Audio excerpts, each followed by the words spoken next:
اور یہی نہیں وہاں سے پاکستانیوں کو بھارت کے اندر سے نکل جانے کا اندیا بھی دے دیا ہے کہ جلد سے جلد جتنی جلدی ہو سکے. لیکن اس کے پیچھے وجوہات کیا ہیں؟ پہلگام کا جو واقعہ پیش آیا اس میں پاکستان ملوث نہ ہونے کے باوجود پاکستان کو مورد الزام ٹھہرایا جانا اور پھر پاکستان کے اوپر یہ الزام رکھتے ہوئے پاکستان کے ساتھ سفارتی تعلقات ٹوٹلی ختم کر دیا جانا. اور یہ شال یہ بہت سے سوالات اٹھتے ہیں کہ 400 کلومیٹر اندر واقع ہے پہلگام لائن آف کنٹرول کے، تو یہ کیسی حرکت ہے کہ اتنی سیکیورٹی کے اندر، اتنی سختی کے اندر کس طرح سے پاکستان سے دہشت گرد 400 کلومیٹر کا فاصلہ طے کر کے ایک سیاحتی مقام پہ پہنچتے ہیں جہاں پہ بھارت کے ٹورسٹ آتے ہیں، غیر ملکی ٹورسٹ آتے ہیں اور وہاں پہ سیکیورٹی کے پہلے ہی کڑے انتظامات ہوتے ہیں. اور یہ پہلگام میں پہلا واقعہ ناظرین نہیں ہے، اس سے پہلے بھی وہاں پہ مختلف واقعات ہو چکے ہیں اور وہ کلیم یہ کر رہے ہیں کہ جی جو دہشت گرد تھے وہ آئی ڈی کارڈ دیکھ رہے تھے، صرف ہندوؤں کو ٹارگٹ کر رہے تھے. یہ معلومات بھی غلط ہیں. اور پھر اگر مان بھی لیا جائے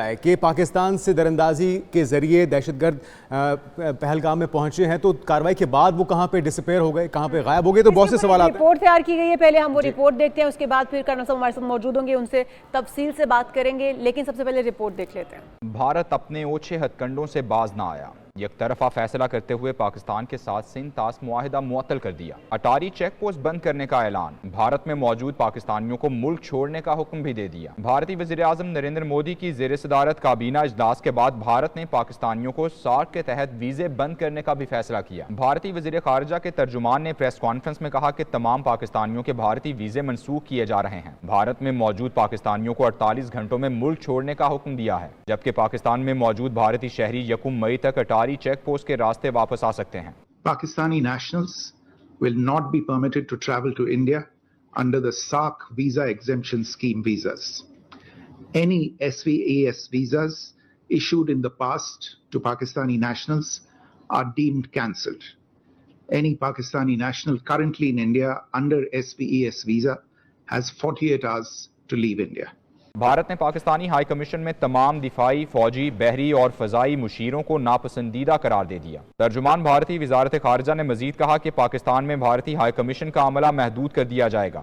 ہائی کمیشن کا عملہ 1 مئی تک 55 سے کم کر کے 30 کر دیا جائے گا.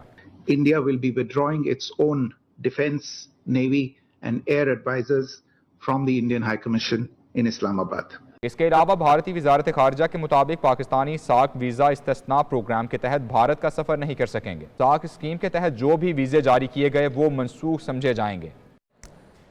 کشیدگی دونوں ممالک کے درمیان ناظرین بڑھتی جا رہی ہے.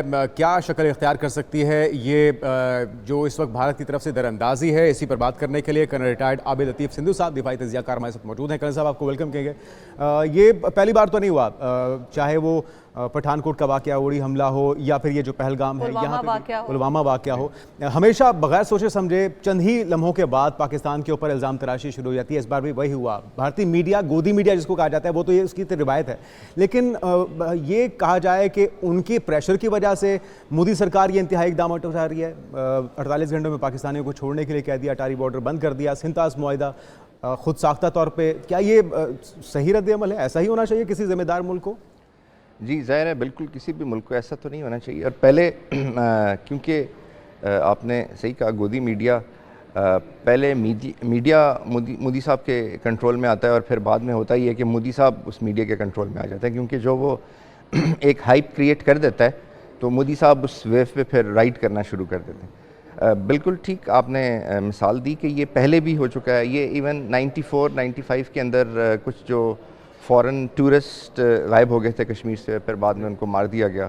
تو اس پہ ایک فورن جرنلسٹ نے کتاب لکھی جس کا نام میڈوز تھا، اسی علاقے سے، اور اس نے بھی یہ اس کتاب میں پروف کیا کہ یہ بیسیکلی سٹیج تھا، انڈین انٹیلیجنس نے یہ سٹیج کیا. تو یہ وہاں سے پلوامہ بھی دیکھ لیں اور پھر باقی بھی واقعات، تو یہ سارا کچھ سٹیج کرتے ہیں. اور پھر سٹیج کرنے کے ساتھ ہی انہوں نے، کیونکہ بیسیکلی ان کی جو پلے بک ہے وہ پہلے سے تیار ہوتی ہے، جس میں مقصد یہ ہوتا ہے کہ پاکستان پہ جو بھی واقعہ ہوگا اس پہ فوراً پاکستان پہ الزام لگا دینا ہے، پھر انٹرنیشنل جو اوپینین ہے اس کو بلڈ کرنا ہے پاکستان کے اگینسٹ، اور پھر جو اپنے مقاصد ہیں وہ حاصل کرتے ہیں. فار ایگزامپل اس واقعے کے بھی ساتھ آپ دیکھیں تو پہلا مقصد جو انہوں نے حاصل کیا وہ انڈس واٹر ٹریٹی کو ریووک کر، جس کا پہلے بہانہ ڈھونڈ رہے تھے. اب کیونکہ انہوں نے وہ ان بہت ہمارے جو دریا ہیں اس کے اوپر بہت سارے سٹرکچرز بنا لیے ہیں، جن کو انہوں نے ہائیڈرو پاور پروجیکٹس کہا، لیکن ان کے اندر سٹوریج بھی ہے، ان کے اندر کینالز بھی ہیں، ان کے اندر ٹنلز بھی ہیں. تو اب وہ بنانے کے بعد اب ان کو سوٹ یہ کرتا ہے کہ وہ مطلب اس معاہدے کو ختم کریں اور پانی کو روک سکیں، اور اس کے لیے انہوں نے یہ جواز بنایا جو کہ پہلگام کا واقعہ انہوں نے اس کے ساتھ جوڑا ہے. کرنل صاحب ہمارے ساتھ ہی ڈاکٹر ملک ندیم عابد صاحب بھی موجود ہیں، سیکرٹری جنرل ہے انٹرنیشنل ہیومن رائٹس کمیشن کے. Welcome to show. کہیں گے عابد صاحب آپ کو کیا کہتے ہیں اس ساری سچویشن کے اوپر، جس طرح سے کرنل صاحب بھی کہہ رہے ہیں کہ یہ ایک اپنا ذاتی فائدہ حاصل کرنے کے لیے سنتاس معاہدے کو ختم کرنے کے لیے یہ ایک کوشش کی گئی ہے اور پہلگام کا واقعہ جو ہے اس کے ساتھ جوڑا گیا ہے. آپ کیا سمجھتے ہیں وہاں پر لوگوں کا واقعی میں جس طرح سے دہشت گردی اگر بھارت کی جانب سے بھی کی گئی ہے یا جس طرح سے وہ اس بات کا دعویٰ کرتے ہیں کہ پاکستان کی دخل اندازی کے باعث یا پاکستان کی دہشت گرد وہاں پر موجود تھے جن کی جانب سے یہ کیا گیا، کیا سمجھتے ہیں اس کے پیچھے کوئی سچائی اب تک اگر فیکٹس اینڈ فگرز کو دیکھا جائے نظر آتی ہے؟ کیونکہ نہ تو ڈیڈ باڈیز سامنے لائی جا رہی ہیں، نہ ان لوگوں کے لواحقین کو فیملی کو سامنے لایا جا رہا ہے، اور اس کے بعد پھر اگر لائن آف کنٹرول کی بات کریں وہاں پر کیا اس طرح کا واقعہ پیش آ سکتا ہے؟ جی السلام علیکم، آپ کو اور آپ کی بیہائنڈ کیمرہ ٹیم اور آپ کی آڈینس کو سلام پیش کرتا ہوں. دیکھیں، سب سے پہلے تو میں آپ کے سوال کا جواب دینے سے پہلے کہوں گا کہ اگر اس طرح کا کوئی بھی واقعہ ہوا ہے اور کوئی بھی جان گئی ہے انوسینٹ سیویلینز کی، تو as a human right defender میں خود ذاتی طور پہ اس کو کنڈیم کروں گا. لیکن جس طرح آپ نے فرمایا کہ پہلے تو اس کی کوئی ایویڈنس دیجئے، ڈیڈ باڈیز دیجئے، اور اس کے بعد انویسٹیگیشن کے بغیر کسی بھی ہمسایہ ملک پر کسی بھی طرح کا الزام لگانا، یہ اٹس ناٹ ڈپلومیٹیکلی رائٹ. یہ انٹرنیشنل نارم کے بھی خلاف ورزی ہے کہ آپ انویسٹیگیشن کیے بغیر، اور وہ بھی اپنی انویسٹیگیشن اور کوئی تھرڈ پارٹی انویسٹیگیشن کیے بغیر پاکستان پہ الزام لگا دیتے ہیں. دس از ایبسلیوٹلی رانگ. لیکن میں آپ کو ایک اور تھوڑا سا ڈفرینٹ ایک اینگل آپ کو بتاؤں گا جو میں بڑا اسٹرانگلی اس پہ بلیو کرتا ہوں کہ انڈیا کو کنڈیم نہ کیجیے. ہمارے پاس ماشاءاللہ کرنل صاحب بھی بیٹھے ہوئے ہیں، ان کے اور لیڈرز بھی ہیں، پاکستان کی حکومت بھی ہے.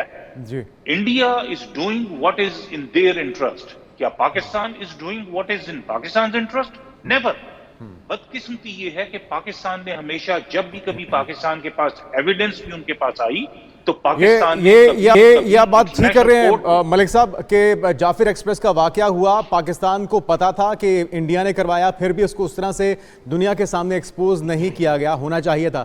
لیکن میں ایک اور بھی چیز آپ سے جاننا چاہوں گا کہ جس طرح سے ہیومن رائٹس وائلیشن ہو رہی ہے، یونائٹڈ نیشن کی ریزولوشن کی وائلیشن ہو رہی ہے مسلسل کئی سالوں سے، لگ بھگ 7 دہائیوں سے تو ہم دیکھ رہے ہیں کہ کشمیریوں کے حقوق کو سلب کیا جا رہا ہے. لیکن اب بھارت کی طرف سے اسرائیل کا ماڈل اپنایا جا رہا ہے، جو فلسطینیوں کے ساتھ اسرائیل کر رہا ہے وہی سب کچھ بھارت کرنے کی کوشش کر رہا ہے، اور بجائے اس کے کہ وہ معذرت خواہانہ رویہ اپناتا پاکستان کے اوپر کیچڑ اچھالی جا رہی ہے، معاہدے ختم کیے جا رہے ہیں، سنتاس معاہدہ ختم کیا جا رہا ہے. تو کیا اس طرح کے اوچھے ہتھ کنڈوں سے وہ وائلیشنز چھپائی جا سکیں گی؟